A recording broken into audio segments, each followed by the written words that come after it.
This is the movie set for Medal of Honor Airborne. In Airborne, cinematics are all about keeping the player immersed in the game universe. I guess the Navy gets credit for that kill, huh? This is Private Rossum and Corporal Town, and their story begins here, the mission script, which is the jump point for the storyboarding process, where the cinematics start to come to life. The story unfolds in the actual gameplay space, which is co-inhabited by the player, the AI, and the cinematic characters. The space is designed with cover placement, navigation paths, and player and camera positioning. For believable character performances, Private Rossum and Corporal Town were motion captured at EA's Reality Capture Studio. The body and the facial motion data is processed and visualized in Maya, while the environments, lighting, and visual and audio effects are all integrated in the Unreal Editor. In Medal of Honor Airborne, you don't fade to black before playing a cinematic. You, the player, stay in the game from airdrop to victory. Wait, we're going down there? Into the trenches? Of course we are! We're airborne!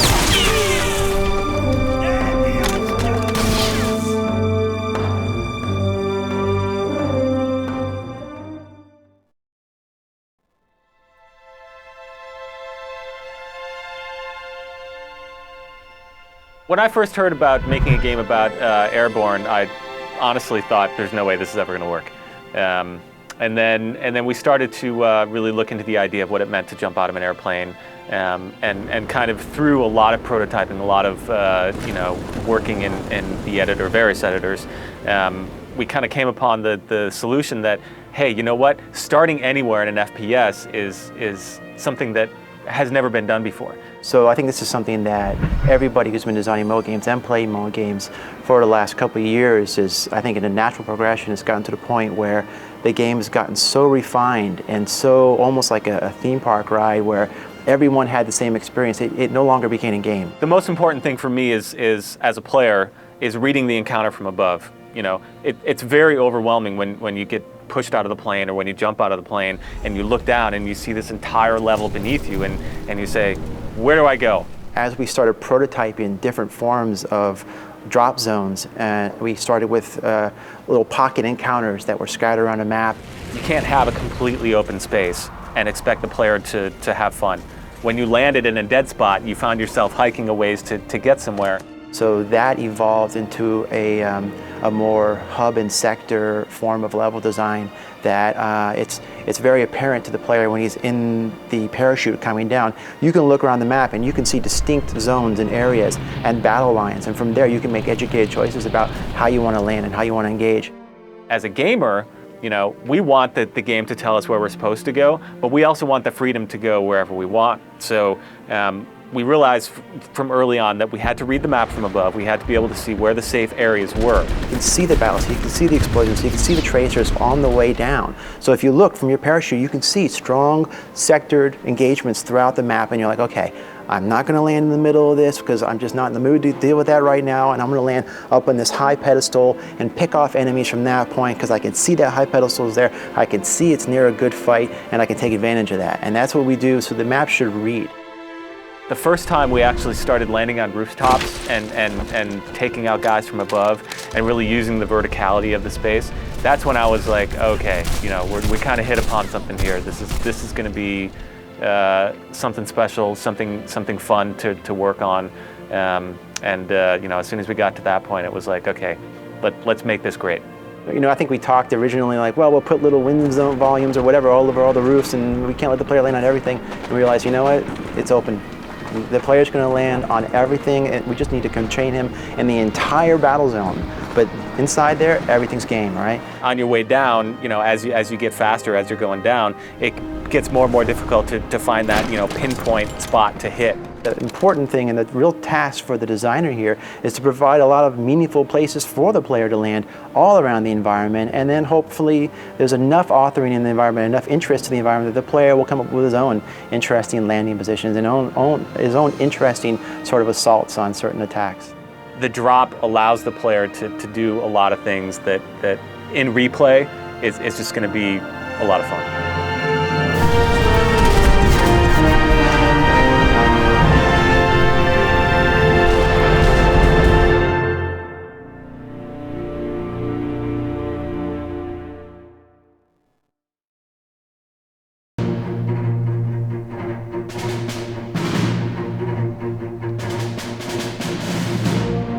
Well, I don't think we fully appreciated what impact the drop was going to have. So once we sorted that out, once we realized that we needed to have these open environments the player could move around in, we could start standing up technology to solve that problem. We sort of had this legacy AI system from older games in place, which seemed like, it could handle lots of different situations, but as it turns out, we started to try to do these, dynamic open world encounters. It became apparent really early on that we needed some sort of system to handle all these different entry points into our encounters. So that's really when it started. And Affordance basically is it's an attractive place to be when you're getting shot at, or if you have to shoot at someone else. In a combat space, it's cover. It could be a tree, it could be a bunker. It's basically just where you want to put yourself in order to give yourself an advantage over your enemy. So we had to throw out all of our bags of tricks. We couldn't use triggers, couldn't use monster closets, because we didn't know where the player was going to come from. So instead, we just encode this information in the environment so that the AI knows what cover is good, where to position themselves if the player attacks from a particular direction.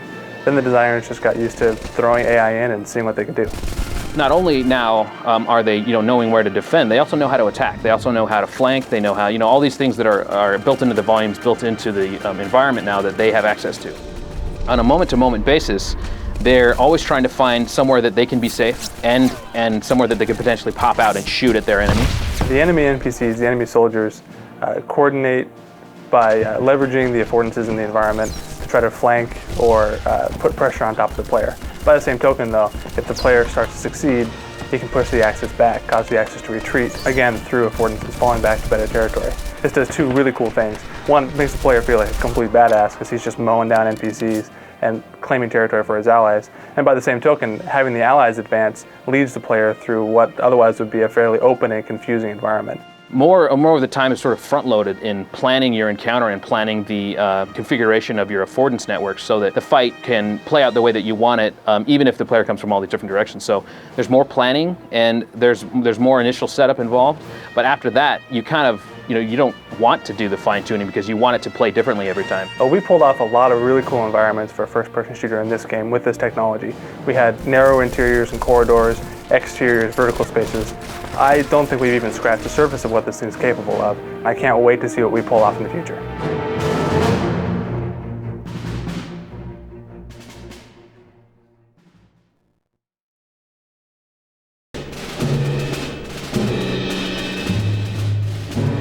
Anthony Schmill had found a picture of this monumental Gothic-looking shape, and we didn't know what it was. And so when we did more research on it, we realized, oh my God, this is a lasting, real Nazi building that we could use in the game. It represented the pinnacle of our vertical gameplay that we were trying to get.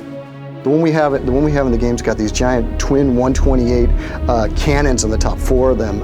It's got a crane on the top to move the barrels and change the barrels out. And underneath that, there's this whole ring, another defensive layer of these flak guns. This was an amazingly, you wanted to avoid this if you're flying over the top of this because it would wipe you out.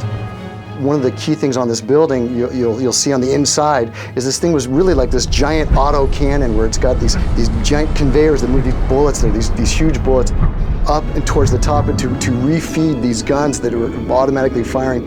We tried to take this kind of holistic approach. It's almost like this cement Nazi giant up there, and the top of it, so it's this living, breathing thing. So the top of it, we looked very much as a functional defense mechanism where it was firing out, anything that gets in the vicinity, it will take out. But inside of that is kind of the heartbeat of the thing where you would have again, the munitions feeding up into the defensive mechanism. You would have the water and power. You literally have generators in there. You would have, it's almost like a little city built inside a giant concrete structure.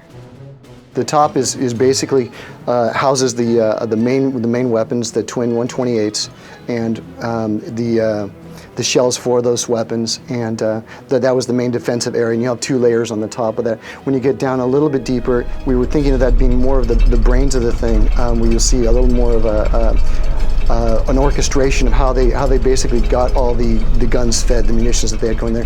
When you go down a little deeper, you'll find that there's this giant conveyor going on, the central core of that, this wonderful hub that you see of motion, that the thing's all designed around supporting, making sure that that gun doesn't jam, and that's what a lot of the central area, this large multi-tiered section is about, is making sure that gets there. The bottom, or the lower area near the ground floor, is more about bringing in munitions that they're going to move up to the top and storing them. When we get below that, you start getting into the waterworks area, and you get more into the generation and air filtration, which is all important components to keeping this thing viable, living and breathing.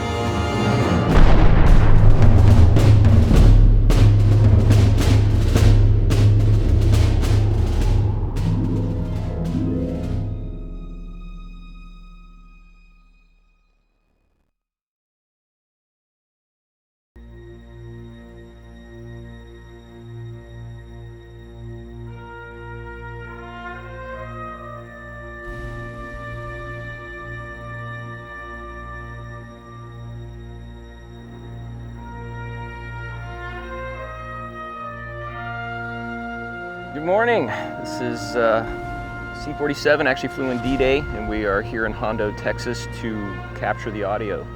It's about 7 a.m. We've got the mics laid out, batteries, recording gear. Just waiting for pilot and mechanic to get this thing going.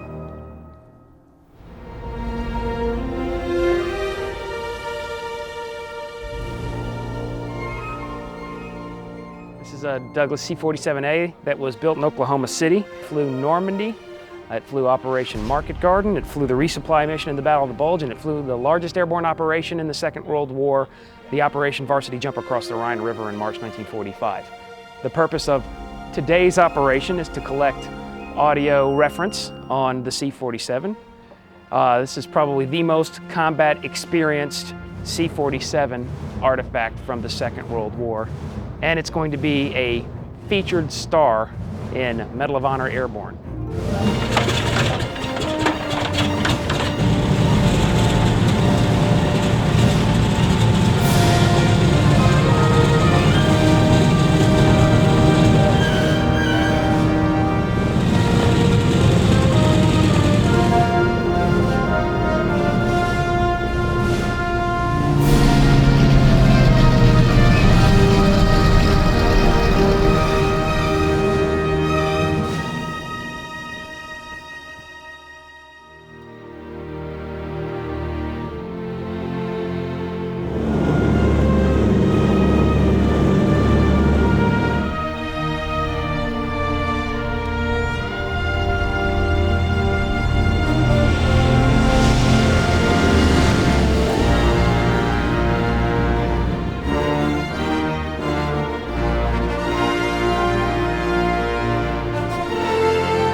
Right now, Medal of Honor Airborne, the team that's supporting the game, has done something that nobody else can do, and that is they just took a hop in 096, one of the last few remaining airworthy C-47s in the world today. In fact, the most significant C-47 artifact of them all. The Medal of Honor team got tons of video reference, and then importantly, great audio reference, digital audio reference that's going to really enhance Medal of Honor Airborne and make it the best looking and best sounding game of them all.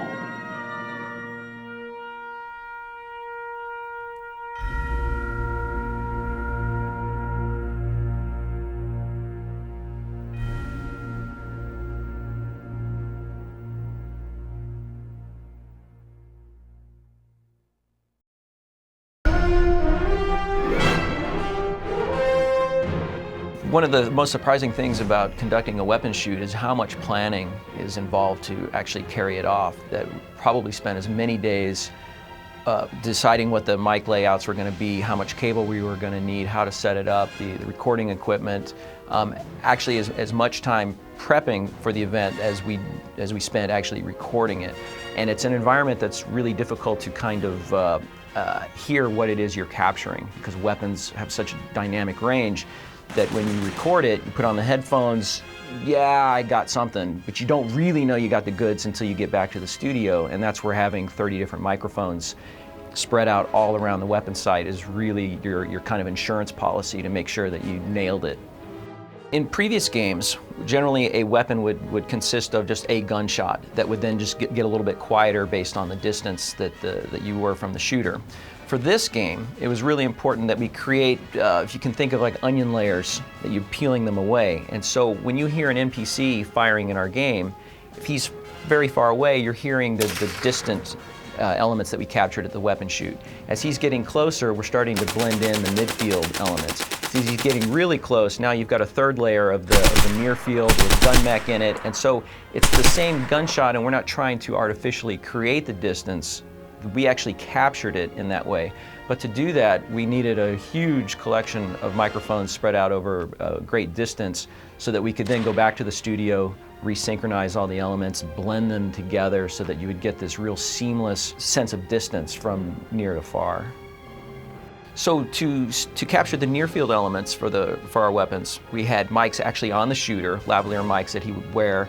We had mics very in close proximity to the gun that were just directly underneath it or directly to the side of the weapon within 3 feet.